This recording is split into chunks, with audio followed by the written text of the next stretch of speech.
50 ఏళ్ల క్రితం పోలవరం అనుకున్నప్పుడు దాని బడ్జెట్ 1,00,00,000. ఒకవేళ అప్పట్లోనే సరిగ్గా పూర్తి చేసుకుంటే ఒక 5,00,00,000, 10,00,00,000 అయ్యాయి.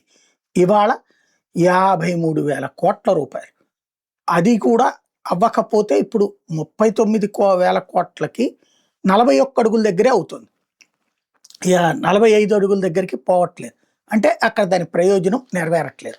ఇది ఎందుకు చెప్పాల్సి వస్తుందంటే, ఒక ప్రాజెక్ట్ ఆలస్యం అయితే ఆ పెనాల్టీ సమాజం మీద పడుతుంది. తాజాగా వాస్తవంగా 2014 కాంగ్రెస్ హయాంలో ఉత్తరాఖండ్లో ఒక ప్లాన్ చేసుకొచ్చారు. ఉత్తరాఖండ్కి సంబంధించి ఢిల్లీ నుంచి రిషికేష్ దాకా 2.5 గంటల్లో జర్నీకి సంబంధించిన నమో భారత్ హై స్పీడ్ రైల్స్ ఇప్పుడు ఆర్ఆర్టీఎస్ పెడుతున్నారు. అప్పట్లో నమో భారత్ అని కాదు, మామూలుగా స్పీడ్ రైల్స్ కావాలనుకున్నారు.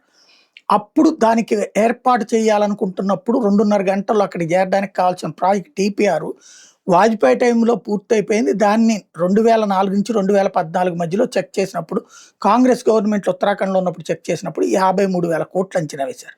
ఇప్పుడు 2014కి వచ్చి 2,57,000 కోట్ల రూపాయలు అవుతుంది. అంటే 4.5 రెట్లు బడ్జెట్. దీన్ని బట్టి ఏ స్థాయిలో ఆలస్యం వల్ల మన దేశ సంపద దోచుకుపోతుందో చూసుకోవాలి.